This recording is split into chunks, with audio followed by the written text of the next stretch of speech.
Bonsoir à tous, bienvenue sur le plateau Equinox Soir, votre décryptage quotidien de l'actualité de lundi à vendredi, 19h, 21h, 18h, 20h en temps universel, heure de Lomé.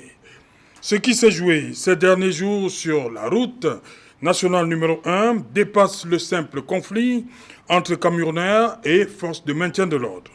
Le blocus de Meganga, qui a paralysé l'axe Meganga-Yaoundé, a littéralement sectionné le pays en deux, étouffé les flux commerciaux vers le Tchad et la République centrafricaine et exposé au grand jour un malaise beaucoup plus profond entre transporteurs, l'administration et les forces de sécurité. Pendant plusieurs jours, aucune autorité administrative, du préfet au gouverneur, n'a pu obtenir la moindre concession. Les camionneurs, galvanisés par un incident avec un gendarme, ont durci le ton, sont allés au-delà des revendications habituelles en exigeant la libération de certains détenus de la crise post-électorale. Et puis soudain, silence administratif, action militaire, des engins lourds renversés sur le bas-côté, des colonnes de véhicules déblayés de force. Une démonstration de puissance qui relance les débats. Quelle place pour le dialogue au Cameroun? Blocus de Meganga, réouverture par la force. C'est le fait du jour. Madame, Monsieur.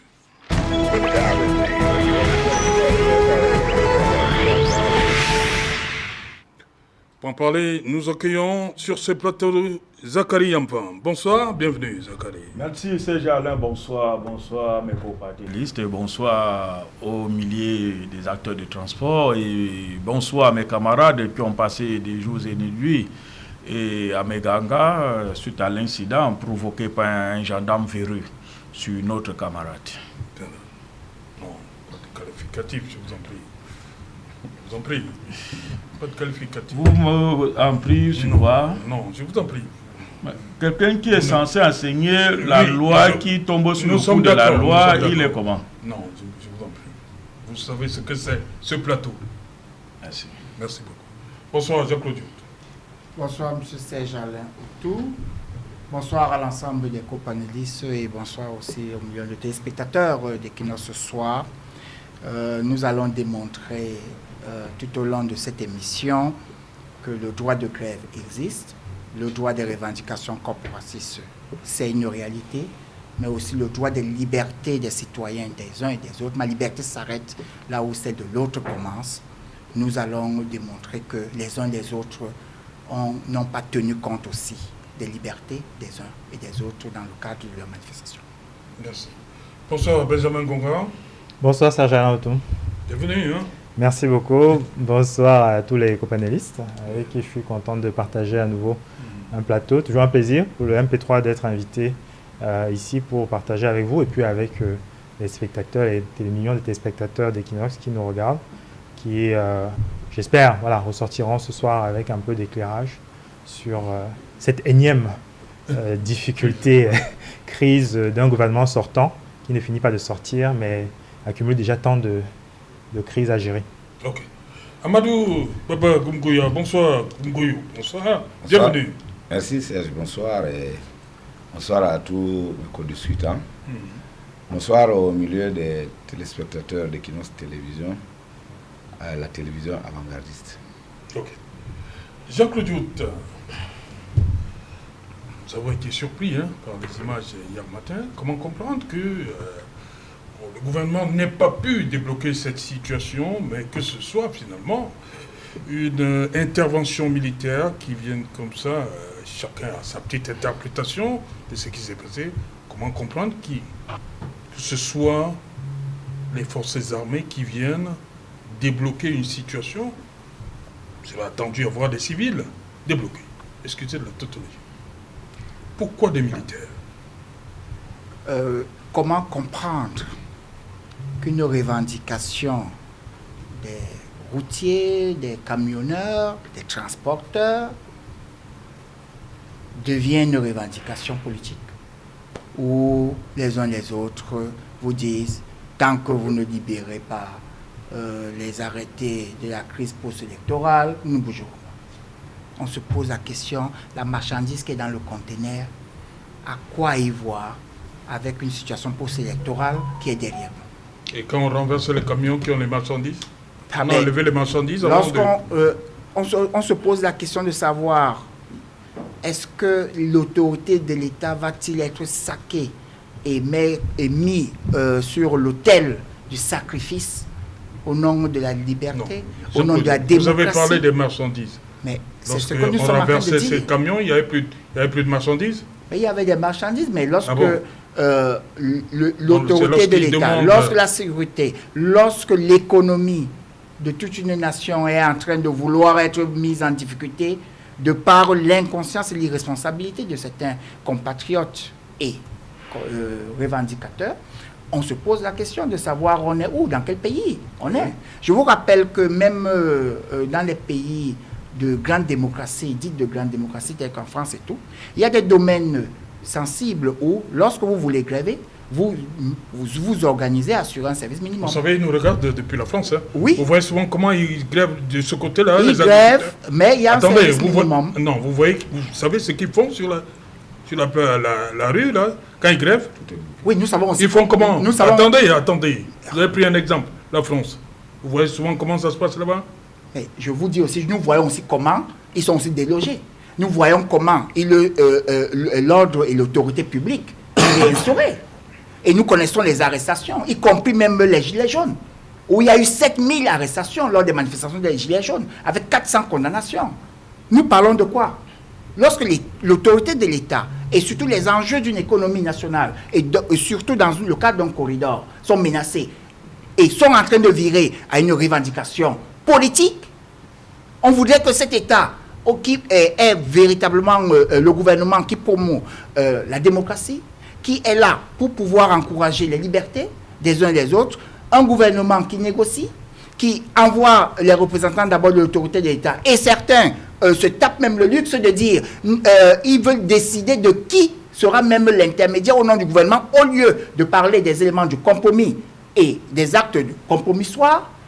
Véritablement, on a de quoi se poser les questions et qu'il fallait que cela soit arrêté immédiatement.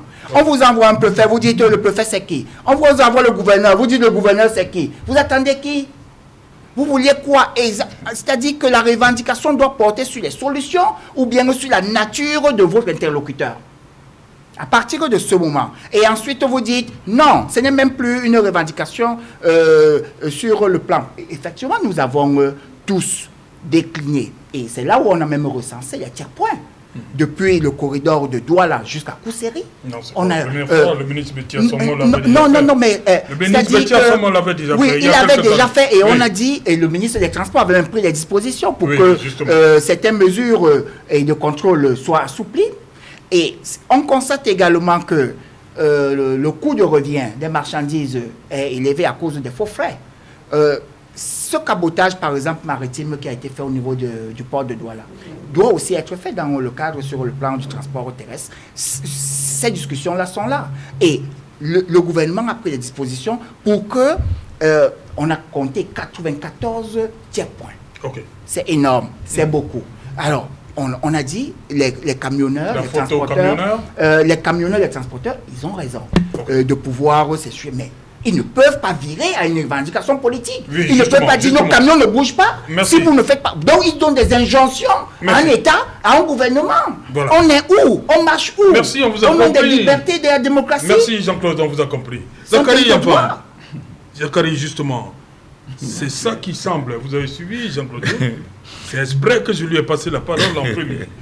Il ne comprend pas que l'on soit passé, que vous, transporteurs, soyez passé des revendications purement techniques, c'est-à-dire par rapport à ce que vous vivez sur cette nationale numéro 1 là, à des revendications politiques. Pourquoi cette passerelle? Oui, Serge Alain, je voudrais d'abord que mon compagnoniste ne s'est pas véritablement présenté parce qu'il faudrait que les Camerounais puissent l'identifier sur le plateau.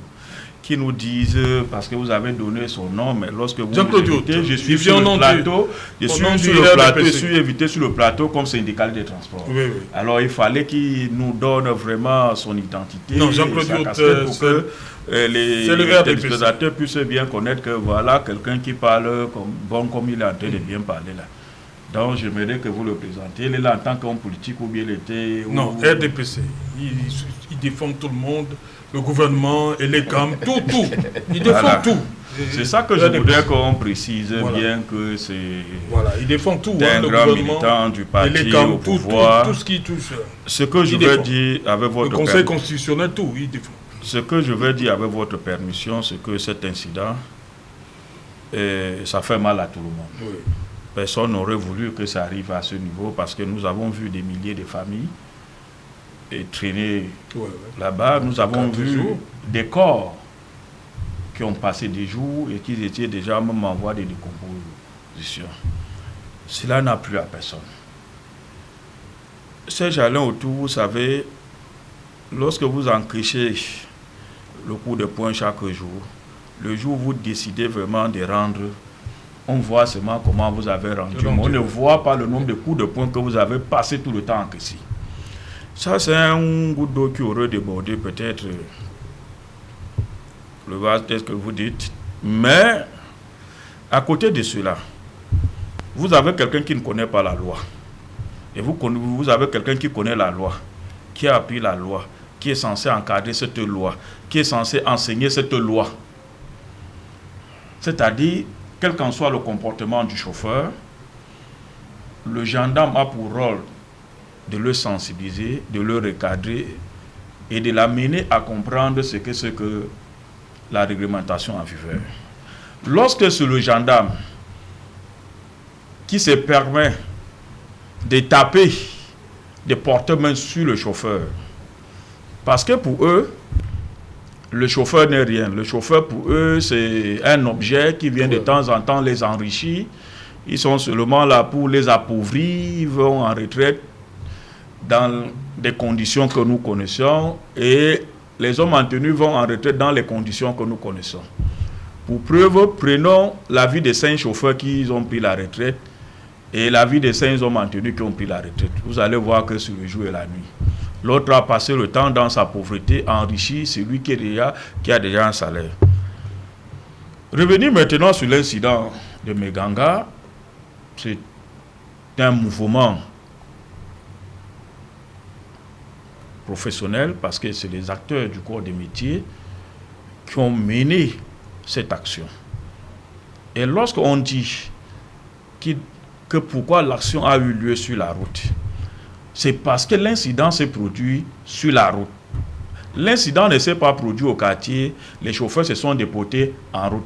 L'incident ne s'est pas produit ailleurs et l'incident s'est retrouvé en route. Je veux ici dire, parce que c'est bien beau de dire, le Cameroun nous appartient nous tous. Je suis sûr que ceux qui parlent même du RDPC, peut-être qu'ils bénéficient du RDPC, mais ne contribuent pas pour le RDPC. Parce qu'ici, il fallait que chacun dise ce qu'il fait pour ce parti ou pour ce pays. Vous allez voir que la plupart de ceux qui défendent, ils défendent pour leur ventre et non pour l'intérêt général. Cette revendication que les acteurs de transport ont jugée légitime suite à la provocation d'un gendarme, parce que c'est le gendarme qui provoque. Et je peux dire que les autorités ont accusé un peu de retard suite à cet incident. Parce que l'incident s'est produit dans la nuit. Il était question qu'on anticipe depuis la nuit.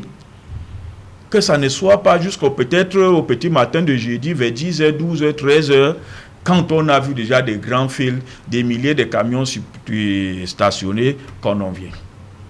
Or, quand ce problème a commencé dans la nuit, les autorités de la place étaient bel et bien informées qu'ils pouvaient quitter leur beau lit, se retrouver sur le terrain, trouver des solutions avant que des personnes ne viennent se retrouver là. Parce que vous êtes sans oublier, lorsqu'il y a un problème, l'esprit de 2 personnes n'est pas l'esprit de 10 personnes.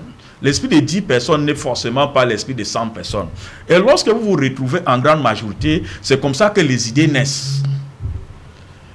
Et lorsque les idées naissent, chaque chauffeur arrive avec son problème qu'il a eu à subir. Chaque chauffeur vient avec les problèmes qu'il a. C'est comme ça que la tension monte, la tension monte, la tension monte, la tension monte. Je salue ici la descente de monsieur le préfet de Mbéré ainsi que monsieur le gouverneur parce que nous savons tous l'amour que ces autorités administratives, à savoir les sous-préfets, les préfets, les gouverneurs, l'amour qu'ils ont pour ce pays et pour leur peuple. Mais je vous dis, en ce qui concerne le raquettage d'argent, l'homme en tenue ne respecte rien. Pour preuve, après les élections présidentielles, vous avez vu les revendications par-ci, par-là, qui a créé un arrêt de travail dans le secteur des transports imprévu. Le 4 novembre, le ministre des Transports nous convoque à Yaoundé pour une réunion. Arrivé à cette réunion, il dit, chers acteurs, vous êtes ici pour que je vous passe le message du Premier ministre, chef du gouvernement. Et il nous a dit, il nous a rassuré que cette réunion, nous l'avons tenue hier avec le Premier ministre et qui nous a instruit de vous passer ce message. Ce message n'est rien d'autre que la suppression des contrôles des FMO, la suppression des préventions et sécurité routière du ministère des Transports, la suppression des stations de paysage, à savoir le pont bascule. Nous sommes rentrés. Le gouverneur de la région du littoral, à qui je passe un bonsoir parce que c'est un patriote. C'est un papa qui a l'écoute et qui respecte vraiment les institutions de ce pays. Il a convoqué une réunion ici dans la région du littoral où il a fait venir le collégien de la gendarmerie. Il a fait venir le délégué régional de la Sûreté nationale, le préfet du Vouri, madame le délégué régional de transport, madame le délégué du travail à la sécurité sociale, madame le délégué régional de la communication, les responsables des agents des transports, des entreprises de transport, les partenaires socio-professionnels que nous sommes. Il a même fait venir le secteur militaire. Tout cela pour mettre en application les autres directives prises à Yaoundé par le chef du gouvernement et communiquées par le ministre des Transports. Mais nous avons été vraiment surpris que même le gouverneur qui est comme Paul Biya dans la région du littoral, vu même tous les efforts qu'il a fait, c'est tombé dans les oreilles dessous. Le lendemain, on a même plutôt intensifié même encore les tracasseries, pour ne pas dire le contraire, à 200%, où certains ont maintenu, vous posez même la question à savoir en route que même, vous avez dit que vous ne devez plus rouler, non? Qu'est-ce qui vous a encore fait reprendre même la route? Je vous dis, Serge Alain, ce que je vous dis est vrai, ça fait mal. Okay. Un jour après, il faut répondre à ma question. Hein? Oui, je vais répondre. Il faut qu'on vous dise où il y a la blessure. Parce que si vous regardez seulement l'incident du Gouna, je parle du gouverneur de la région du Torah pour que vous compreniez un peu pourquoi les chauffeurs ont mis en doute la descente du gouverneur de la région de la Damawa, parce que même quand eux, les gouverneurs parlent, ces hommes en tenue ne respectent pas. Si le gouverneur de la région du Torah a pris sur lui de convoquer cette réunion, dit tout ce qu'il a dit, ils n'ont pas respecté, les chauffeurs attendaient quoi? Pourquoi jusqu'ici vous ne vous posez pas la question à savoir pourquoi? C'est un gendarme qui porte main sur le chauffeur. Et un gendarme a pour tutelle le secrétaire d'État à la défense en charge de la gendarmerie, qui est resté mieux jusqu'à aujourd'hui, qui n'a pas sorti un message d'apaisement. Le gouverneur a joué son rôle, le préfet a joué son rôle, mais le tuteur de la gendarmerie, qu'est-ce qu'il a dit? Vous avez des communiqués là-bas. Lorsqu'il faut bagarrer, c'est moi le patron de la roue pour le récaptage, le bagarre de nourriture et tout, c'est là où chacun sort les muscles et les gros français et tout. Mais lorsqu'il faut sortir un message d'apaisement pour dire vraiment, chers acteurs de transport, chers partenaires, c'est un incident qui est arrivé, ce n'était pas préparé, vraiment, excusez-nous, ce gendarme sera sanctionné. Et alors, pour mesures de prévention préventive, nous allons prendre des mesures, nous avons pris comme telles des mesures conservatoires pour un apaisement. Cela n'a pas été fait. Cela n'a pas été fait. Mais nous rappelons aussi aux uns et aux autres que toute grève est encadrée, toute grève est encadrée par la loi. C'est un incident qui est arrivé et que les acteurs de transport ont voulu, à leur grande majorité, exprimer ce qu'ils ressentent tous les jours. Parce que les mêmes problèmes qu'ils ont posés devant monsieur le gouverneur, c'est les mêmes problèmes que nous posons tous les jours en réunion avec ces membres du gouvernement. Et lorsque nous les posons même suivant, ils nous traitent peut-être des ennemis de la nation. Il a fallu que c'est les chauffeurs eux-mêmes qui se retrouvent face à ces autorités et que ce n'était pas un mode d'ordre de grève lancé par les syndicalistes de transport. Nous restons, il faut que je vous dise, nous restons soudés derrière nos membres, derrière nos acteurs, derrière nos transporteurs pour cet incident qui s'est passé là. Et que nous voulons que vraiment la responsabilité soit établie. Ok. Bon, merci. Benjamin Gongon, d'abord, cette crise, cette énième crise, montre un profond malaise social et même politique. Comment comprendre que le gouvernement n'ait pas pu résoudre ce problème autre que utiliser la force, la répression? Bon, plusieurs aspects. Déjà, je vais commencer par rappeler une pensée d'un philosophe africain, Boubacar Boris Diop, qui a beaucoup travaillé sur les crises politiques et sociales en Afrique. Et l'idée principale dans ses livres, c'est souvent que la crise ne naît pas au moment où elle se déclenche. Elle naît quand elle naît au moment où on a refusé de voir le problème. Et merci à M. Zachary Yamfan d'avoir fait cette bref rappel des différents enchaînements qui ont mené là où nous en sommes. Et je pense qu'on aurait même pu remonter avant la réunion du 4 novembre parce que je suis certain que ce n'était pas la première fois que les transporteurs rencontraient le ministère des Transports sur ces problèmes. Monsieur Yuta a donné quelques éléments ici, un peu rapidement. Il n'y a pas 94 postes, il y en a 120 qui ont été recensés. 120 postes de contrôle qui ont été recensés entre le port de Douala et Koussiri. Et je crois qu'en chiffre, je parle ici à côté d'un transporteur, à peu près 78 000 camions qui font ce trajet pour desservir, porter les produits qui arrivent dans le port de Douala pour arriver jusqu'à la frontière camerounaise dans le nord. Si un camion, un seul, doit laisser 1 000 francs à chacun des postes où il passe, ça fait 120 000 francs pour un trajet. Faisons une petite hypothèse simple, parce qu'on n'est pas où il fait un seul trajet par mois. Vous multipliez ça par 12 mois, ça fait 1 400 000 francs pour chaque camion. Pour les 78 000 camions qu'il y a donc là qui vont faire ce trajet chaque année, on arrive à peut-être 112 milliards de francs CFA. Juste pour les 10 000 francs qu'on dépose dans les contrôles. 112 milliards. Vous êtes modeste, hein? Je suis modeste. J'ai pris des hypothèses simples. Le cas où on donne seulement 1 000 francs. 112 milliards, c'est 3 fois le budget du ministère du Transport qui était censé organiser et gérer cette crise. 112 milliards, c'est près de 7 fois le ministère du Commerce. 7 fois le ministère du Commerce camerounais dans le budget qui vient d'être voté en 2026. Donc, quand on parle, et avant de renvoyer à la figure comme un vomi, la question, force doit rester à l'État, l'autorité de l'État ne doit pas être saquée, il faut revenir aux fondamentaux. Il n'y a pas un État qui vit dans un Cameroun à part et une population qui vit à part, qui doit être traitée comme des esclaves, comme des sujets. Et je pense l'avoir souvent dit, il me semble que cette réaction qu'a tendance à souvent avoir notre État de la violence, elle est le résultat de l'héritage profond qu'ils ont reçu de la colonisation, où on avait des personnes étrangères qui considéraient que nous n'étions pas grand-chose. Donc on n'avait pas besoin de nous expliquer les choses, il fallait agir par la force. Nous sommes en 2026 bientôt et il faut revenir à des fondamentaux. L'ordre n'est pas la terreur. Je ne sais pas qui a indiqué ça à certains administrateurs ou à certaines forces de l'ordre n'est pas la terreur. La force n'est même pas une politique publique. La force n'est pas une politique publique. Et la paix n'est pas l'absence de revendication.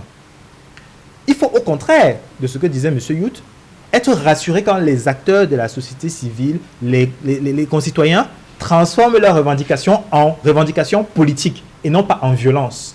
Il aurait préféré quoi? Que ces personnes commencent à devenir des gens qui vont attaquer les militaires, attaquer les administrateurs? Non.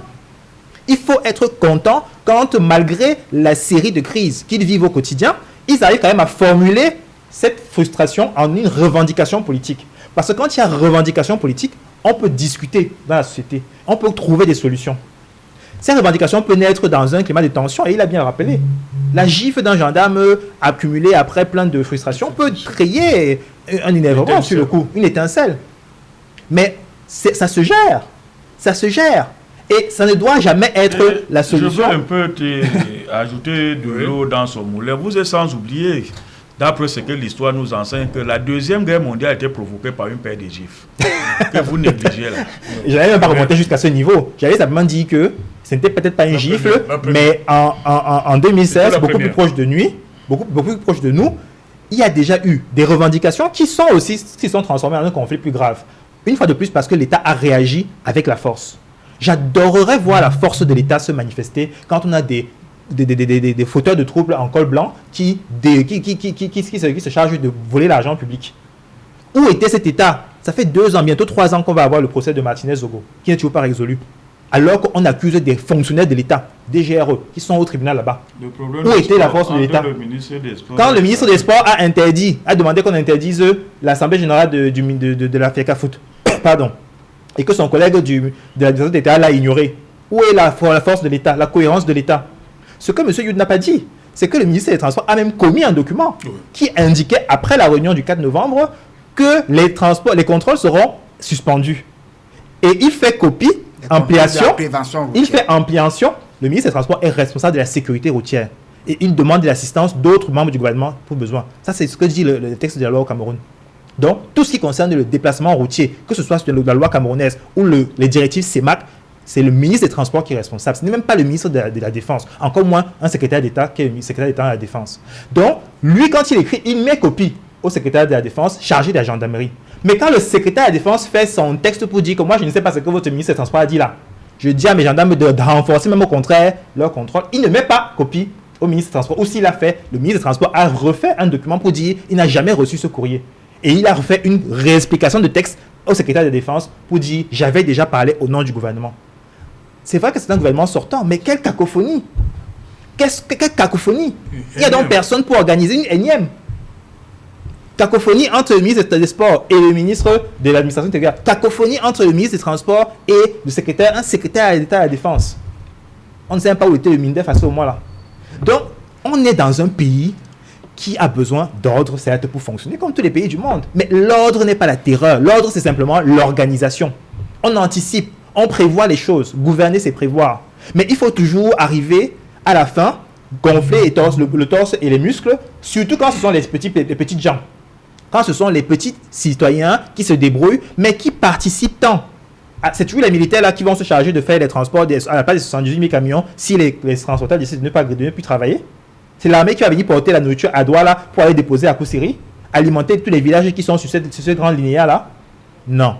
Il n'y a rien qui peut sortir d'une violence perpétuelle sur la population. Si la parole du Premier ministre, puisque le ministre des Transports a dit qu'il a parlé au nom du gouvernement, n'est même plus entendue. Si la parole du sous-préfet, du préfet, du gouverneur qui a dit qu'il s'est déplacé jusqu'à sur place n'est pas entendue, ça veut dire que nous sommes dans un état qui perd les pieds. Et ce n'est pas simplement en gonflant le muscle qu'on va montrer cette autorité.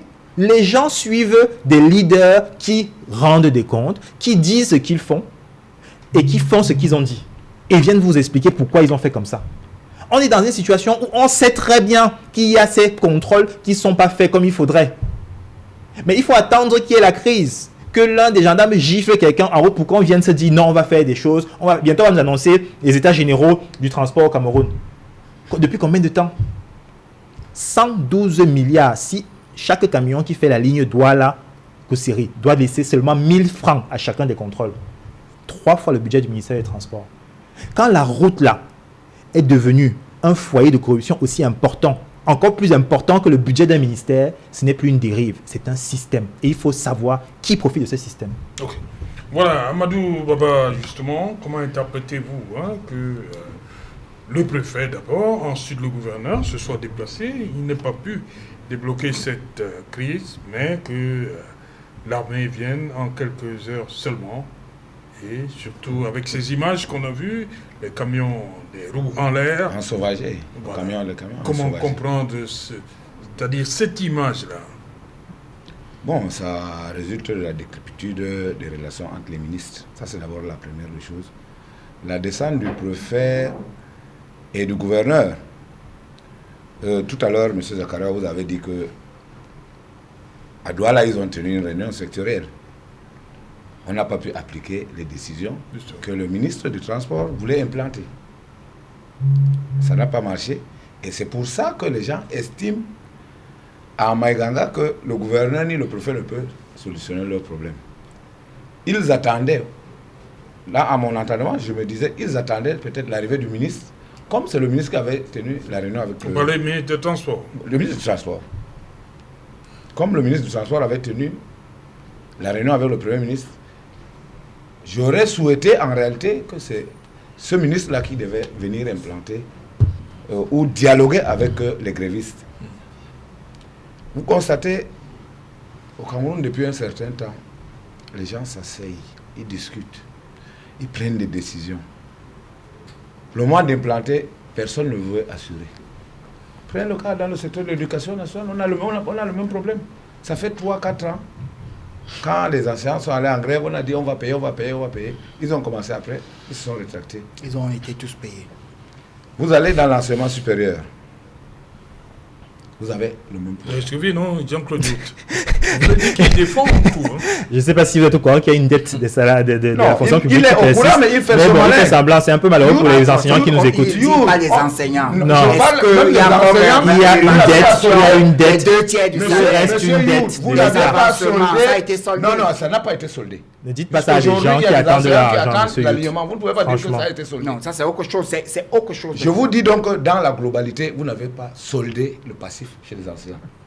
Je voudrais dire maintenant, ça montre un problème de gouvernance. C'est un problème de gouvernance. Parce que vous ne pouvez pas expliquer. La capitale est à moins de 700 km de Maïganga. Le ministre partait là pour résoudre ce problème. Est-ce que les syndicalistes et les grévistes vous ont dit que la porte de dialogue était fermée? Que vous envoyez l'armée? Supposons que ces gars-là, parce que moi je les trouve très patriotes, hein. Si les militaires arrivaient et que des gens lançaient peut-être les cailloux sur eux, on serait tombé dans une situation qu'on ne pouvait pas contrôler. Mais ces gens ont été des responsables, malgré l'ensauvagement sur les camions et tout. Ça, c'est des pertes. C'est des pertes. Je ne sais pas qui va aujourd'hui payer ces pertes-là. Peut-être Jean-Claude Youth a l'information, il saura. Justement, on veut comprendre. Jean-Claude Youth, qui va payer tout ce qu'on veut? Chaque voiture assurée, non? Chaque voiture assurée. Mais on va arriver. Si c'est mon temps de parole, je vais, par exemple, vous poser la question de savoir ceux qui disent qu'ils ne veulent plus les contrôles. Pourquoi les contrôles et pourquoi ils tombent toujours et ils sont prêts à payer. On va permettre... Voilà. Maintenant, quand lui veut parler du contrôle, Serge, le Cameroun ne se limite pas à Yaoundé et à Douala. Allez dans ces zones, vous regardez le comportement des FMO. Vous allez surpris. Vous pensez que vous êtes dans une autre république. À partir de Ngaoundé jusqu'à Kousseri. Mais moi j'ai vu des policiers, des gendarmes contester une déclaration de perte signée par un commissaire. Le gars vous dit que non, il ne reconnaît pas ça parce qu'il attend que vous lui donnez de l'argent. Et quand il prend cette déclaration, il immobilise un bus de 70 places. Il dit au chauffeur de ne même plus partir. Ça se fait chaque fois. Le syndicaliste était en train de vous décrire le fait qu'il y a beaucoup de poches de corruption. En réalité, le véritable problème sur cette route, c'est la corruption. Et ça, le secrétaire d'État à la gendarmerie peut sanctionner. C'est parce qu'on ne sanctionne pas. Le monsieur même qui a tapé sur qu'est-ce qu'on a fait de lui? Même pas rappel à l'ordre. Ils vont dire que c'est un truc interne, mais non. Il faudrait sanctionner sévèrement. Et en sanctionnant sévèrement, ça permet de juger. Je veux un peu vous ajouter de l'eau dans votre moulin parce que lorsqu'un élément est mal encadré, c'est un danger pour la République. C'est pour dire qu'il a un chef qui ne l'encadre pas bien. Tout à fait. C'est-à-dire que la sanction doit prendre et lui et son chef. Tout à fait. Je dis donc que la multiplication de ces points de contrôle, en réalité même, parlons même de la corruption et même de l'insécurité. Ça crée même de l'insécurité dans ces zones. Il faudrait donc... trop plein de postes... Trop plein de postes de contrôle. Vous savez même plus qui fait quoi. Oui, vous savez pas qui fait quoi. Ces gens, d'autres même difficilement identifiables. Hein. Ils vous présentent là, vous voyez les épaulettes, mais le nom ici, il n'y en a pas, ils enlèvent souvent. Ils enlèvent. Et vous, Jean-Claude, Benjamin, vous qui êtes très, très féru des questions économiques, il y a ces images qui circulent. Ces camions, les roues en l'air, qui va payer tout ça? Comment ça va se passer? J'espère bien que le gouvernement nous expliquera ça. Monsieur Hutt a évoqué rapidement l'assurance. Je ne pense pas qu'il y ait beaucoup d'assureurs qui est prévu que votre véhicule qui a été tracté et bousculé du côté par un char ou un caterpillar commandé par le gouvernement soit remboursé. Je pense que dans un pays normal, le gouvernement a donc fait une analyse pour dire qu'est-ce qui est plus cher pour nous, que la route reste bloquée plusieurs jours d'affilée encore, ou que nous supportions le coût de réparation de personnes qui vont se plaindre parce qu'on a dégagé leur camion. Si ce n'est pas fait ça, ça veut dire qu'ils s'exposent au risque, premièrement, de personnes qui peuvent porter plainte. Peut-être que dans la file, il y a des gens le camion a été bloqué simplement parce qu'ils sont venus trouver qu'il y avait déjà 50 camions devant lui. Il ne peut pas avancer. Et c'est ce que j'appelais la réaction par la force que ne connaissent que ceux qui ont été à l'école de la colonisation. On ne cherche pas à expliquer aux gens. On ne veut pas essayer de... On vient avec la force pour montrer que l'autorité de l'État ne doit pas être saquée. Alors que l'autorité de l'État est saquée tous les jours dans d'autres secteurs. On n'a pas vu l'État débarquer avec les caterpillars pour sortir les corrompus. Même quand ce propre État, ses propres structures pointent des personnes qui ont commis des fautes. Il ne vient pas avec le caterpillar. Le Covid, par exemple. Mais les petites gens, des gens comme tout le monde là, qui sont au marché, qui s'assurent qu'on mange à Menganga, à Gaoundéré, à Koussiri, à Kolofata. Eux, on peut aller faire la force sur eux. N'inversons pas les choses. Tout le monde est content quand des contrôles fonctionnent normalement. Tout le monde apprécie. Et les gens seraient même prêts à payer, je vous assure, plus que 500 francs pour les péages au Cameroun. Si chaque fois que vous payez 500 francs là, vous revenez un mois après, vous voyez que la route a changé. Les camionneurs seraient prêts à payer pas seulement 1000 francs, même 5000 francs. Si chaque point de passage où il passait, il voyait effectivement des infrastructures qui leur permettent d'avoir des aires de repos, être tranquille et repartir, dormir en sécurité, même quand ils dorment en dessous du camion là. Ils ne voient pas ça. Mais chaque fois, on paye des choses, on ne voit pas les résultats. Et lorsque vous osez revendiquer, parce que ce mot est devenu un mot tabou, revendication, c'est comme si vous êtes en train de devenir hors la loi parce que vous revendiquez, on vous envoie la force pour vous. La force n'est pas une politique publique. Ces fonctionnaires, ces administrateurs travaillent pour les Camerounais. Donc, quand on est venu casser là, comme on a cassé pour dégager la voie, au motif que non, on ne doit pas saquer l'autorité de l'État, j'espère qu'on a fait les estimations qu'il faut pour savoir le nombre de camions qui est dégagé, la nourriture qui était dedans là, si ça s'est gâté, si ça s'est versé, les produits qui étaient dedans. Est-ce qu'ils se sont assurés d'ailleurs de ce que transportaient ces camions avant de dégager comme ils ont dégagé là? Si vous renversez un camion qui transporte des choses liquides et qui se verse après, qui va payer? Qui va payer? Donc, il y a chacun qui a à être assuré contre les risques normaux qu'on retrouve sur la route, la voie publique.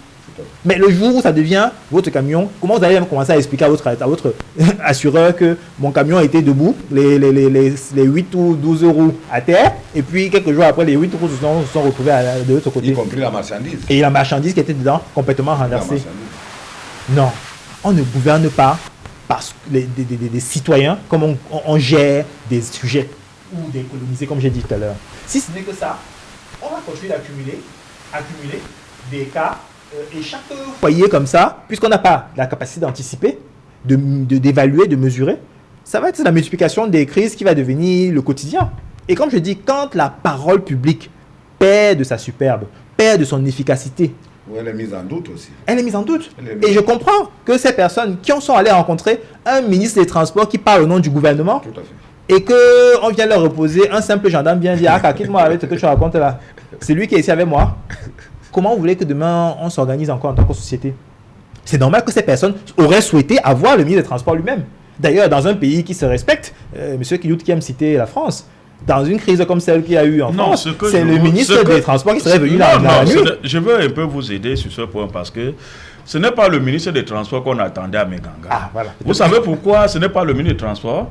Parce que le ministre des Transports, après avoir tenu la réunion avec nous, les gendarmes disent que le ministre des Transports n'est pas leur tutelle. Tout à fait. La décision qu'il prend là, c'est pour lui. C'est la raison pour laquelle le ministre des Transports était obligé de suspendre uniquement la prévention et sécurité routière des ressorts de son ministère.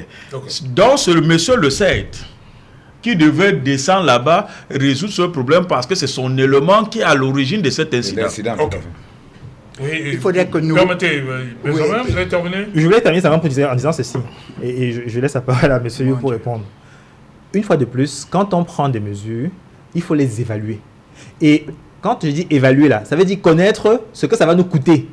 Parce que chaque fois qu'on engage, même si la force là qu'on engage, ça coûte de l'argent aux Camerounais. Les éléments qu'on déplace, les camions qu'on a déplacés là, je ne sais pas sur quel budget, est-ce qu'il y avait un budget prévu pour ça? C'est après les Camerounais qui vont devoir les payer. Donc, tout ce qui est fait en nom des Camerounais, et je ne suis pas sûr que les Camerounais auraient souhaité avoir ce dénouement pour le cas de Mengaga. Jacques-Claude. Il faudrait qu'on se comprenne très bien. Oui. 3 choses.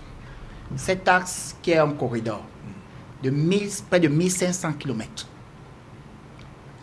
oublié et enlevons ça à l'esprit. Un corridor qui est déjà complètement détruit et que vous n'arrivez même pas à reconstruire. Et enlevons ça à l'esprit. Quand camion doit quitter le port de Douala, rouler 1500 km et se retrouver en Djamena sans qu'il ne soit contrôlé. Ça voudrait dire déjà que sur le plan même sécuritaire, vous ne savez même plus ce que vous faites dans votre pays. Donc, conclusion, on peut décider de mettre un 40 pieds de drogue, ça circule. On peut décider de mettre les armes dans un conteneur, ça va circuler. Personne n'a dit ça. On peut décider de faire du trafic humain, ça va circuler. Vous faites un film. Vous ne contrôlez pas.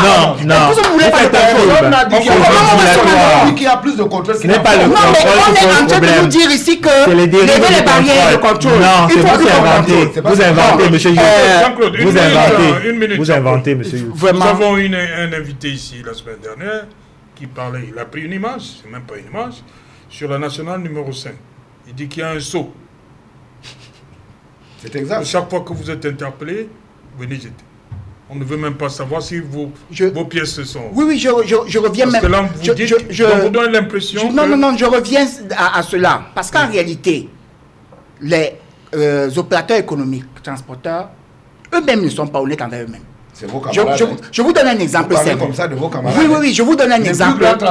Laissez-nous édifier. C'est vos camarades. Je vous ai tous écouté avec Non, c'est vos beaucoup camarades. d'attention. Si vous dites ça, c'est Laissez-nous édifier. Je vais vous donner des éléments très simples.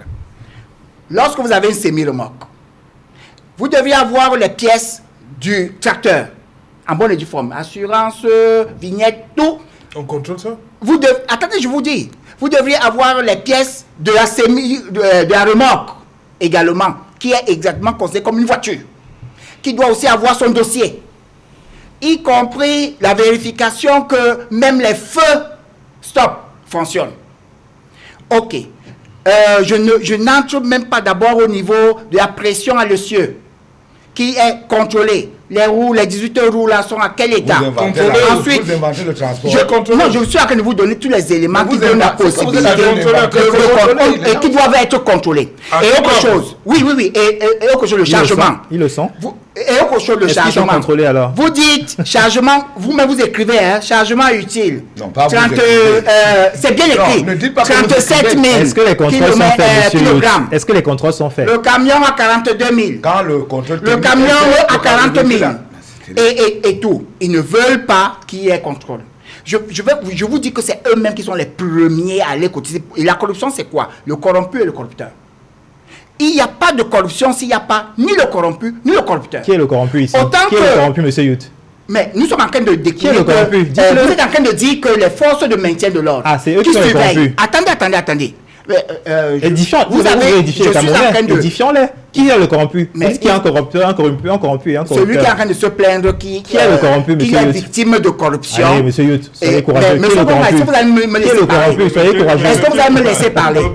C'est pas question de courageux ou pas. Non, vous c'est un peu allez de parler. courage. Vous voulez édifier les Camerounais, Laissez qu'on édifie également. Édifiez-les avec Vous courage. avez cru tout à l'heure que vous étiez très intéressant. Édifiez-les avec courage. Mais apparemment, vous ne vouliez pas qu'on démontre ce nombre de choses. Allez-y. Je vous dis que celui qui sait très bien naturellement qu'il est en train de conduire et il a mis en route un camion qui n'est pas à jour sur le plan de ses papiers, le premier à prévoir, je vois les chauffeurs ou bien même le patron, à prévoir les 1000 francs là, parce qu'il ne veut pas mettre le camion en règle.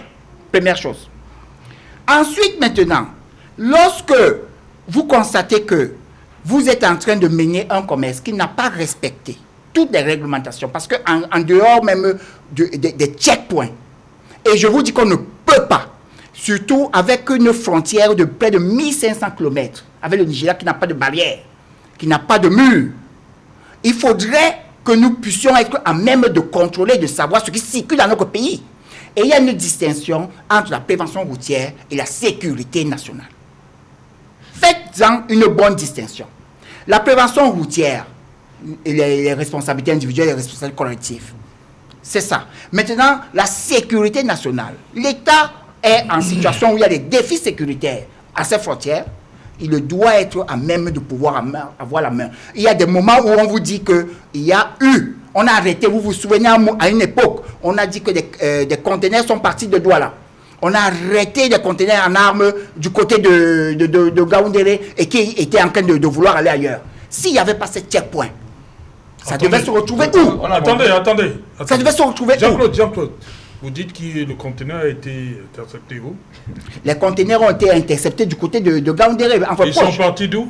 Mais ils sont partis de Douala quelque part. Attendez, de Douala en mais je suis Gaoundéré? donc en train de vouloir vous dire que certains peuvent chercher à échapper. De Douala en Gaoundéré. Mais je suis en train de vouloir vous dire que de Douala en Gaoundéré, il y a des contrôles. Comment ils ont fait? Mais maintenant, si Comment ils ont fait pour arriver en Gaoundéré? Mais c'est pour ça que si vous enlevez tous ces checkpoints, ils vont arriver. Mais Et vous êtes en train de vous plaindre que les checkpoints ne doivent pas exister. Non, c'est pas Personne ne se plaint. Personne ne se plaint. Personne ne l'a dit. Personne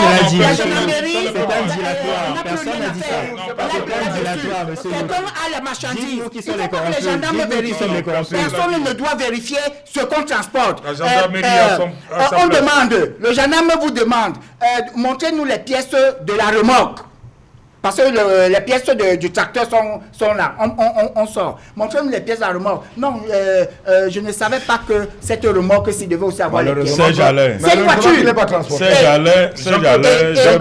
Vous venez de prendre un exemple, vous voulez nous faire comprendre. Il n'y a pas de contrôle dans la région du littoral. Voilà, jusqu'à l'est. Il part C'est ce que ça veut dire. du port de Douala, il n'y a pas de contrôle dans la région littorale, il n'y a pas à l'est. Les premiers contrôles, c'était dans la Damawa. C'est ce que vous voulez nous faire comprendre. Non, je suis en train de vouloir vous dire que les alertes et les informations peuvent arriver à tout moment. Et on peut arrêter une voiture ou bien un camion qui est en train de circuler. Comment il a fait pour traverser la région du littoral, mais la région du centre, la région de l'Est, mais il n'existe avant de pas. rentrer dans la Damawa et se faire... Justement, je vous dis que les Camerounais sont très astucieux. Il n'existe pas un pays où il y a un gendarme derrière chaque citoyen. Traverser 3 régions. Mais, 3 régions sans contrôle. Avec 120 postes de contrôle. Vous êtes en train de dire qu'on lève ces contrôles? Non. Voilà donc il existe 120 postes. Voilà 120 postes. Et vous nous dites ici qu'il y a 3 régions qu'on peut traverser par sans exemple, au niveau contrôle. de la région du littoral. Vraiment, Vous allez dire que non. Ce que vous dites. Les mesures, par exemple, du ministre n'ont pas été appliquées. Ça veut dire que les 120 postes ne servent à rien, monsieur Youth. C'est ce que j'ai dit. Ça veut dire que ça ne sert à rien. Sécurité. 120 postes et on peut traverser 3 régions du Cameroun sans contrôle. Permettez. C'est pas un désordre, c'est vous qui le dites. Apparemment, vous voulez vous écouter. Allez-y, Non, allez-y. C'est vous qu'on écoute et on écoute, on est inquiet. Si vous voulez, on vous On est écoute inquiet en vous écoutant. Vous êtes très intéressant. Vous avez dit que 3 régions, on peut traverser 3 régions du Cameroun sans contrôle. Mais c'est pas Alors qu'il y a encore- 120 postes de contrôle sur cette route-là. Mais ça va postes, vous êtes déjà à l'extrême nord. Bon, Et celui-là, on ok, vous dit sans maintenant, arriver, vous prenez voyez la comment moitié. vous êtes- Prenez la vous moitié, voyez comment monsieur vous Youth. savez même pas Prenez le la jeu. moitié. Hein? Je suis conscient, je suis conscient. Je suis dans- Mais je veux la... Allez-y, Allez-y, monsieur Youth. Allez-y, monsieur Youth. Oui, ma démonstration est la suivante. Elle est simple. Il y a une distinction entre la prévention routière et la sécurité nationale. Dans le cadre de la sécurité nationale, en fonction du niveau de menace, on augmente le niveau de contrôle dans tous les pays du monde. J'ai vu les pays Schengen rétablir les frontières. Pourtant, en réalité, on dit dans Schengen, il n'y a pas de frontières dans le cadre des contrôles. Mais en fonction du niveau de menace, ils rétablissent les frontières. Le nombre d'immigrations, c'est Et tout, ça veut dire que c'est une menace. Non. On peut mettre très bien les immigrés dans le conteneur. Et ils ont été arrêtés comme ça. Non, enfin, je suis en train de vouloir vous dire que n'imaginez même pas que vous pouvez circuler 1500 km dans un pays et qu'on ne vous contrôle pas. Et autre chose, pour que vous puissiez dire que voici un gendarme qui est en train de m'embêter dans le cadre de mon travail, appelez le 1501. Et ça fonctionne. Et vous le savez très bien. Pourquoi vous n'appelez pas le 1500 qui est même un numéro vert? Pourquoi vous ne dénoncez pas ces gendarmes-là? Pourquoi vous êtes toujours prêt à préparer les 120 000 lorsque vous quittez Douala et que vous savez très bien que ces 120 000-là ne devaient pas être donnés? C'est parce que vous savez que vous-même vous n'êtes pas en règle. Pourquoi vous ne voulez pas que vos camions soient en règle?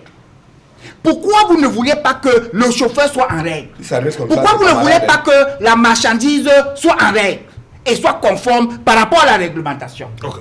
Donc, le problème qui se pose, c'est que le corrupteur et le corrompu doivent être sanctionnés. Ok. Mais je vous dis que cette affaire-là, dès que le gendarme va vous dire, par exemple, mettez les clignotants ou bien les feux stop de la Ça se remorque, passe où comme ça? de la remorque pour Ça se checker, passe où? ça ne fonctionne pas. Ça se passe où? Quel poste? Ça ne on fonctionne veut pas. pas dans On ce vous jeu, dit par monsieur, exemple il fait comme ça, que tu ça le tapes. doit avoir les Nous avons des éléments choses de à balise, dire en ce qui concerne lumineux, l'incident, là. de contrôle, et Merci. ainsi de suite. Merci, Personne, Jean-Claude. il ne Merci, se conforme pas à la réglementation. Merci Jean-Claude. Et Zachary Yamfam, Jean-Claude semble dire que au départ, prenons le cas Douala, le corridor Douala-N'Djamena, au départ déjà, vous apprêtez, restons sur les 120 postes, donc 120 000, vous apprêtez. Donc Tous vous-même, comme ça. vous participez déjà à la corruption et que c'est parce que vous n'êtes pas en règle. Vous savez que vous n'êtes pas en règle. Que vous apprêtez ce pactole-là que vous allez le distribuer le long du parcours. Qu'est-ce que vous lui répondez?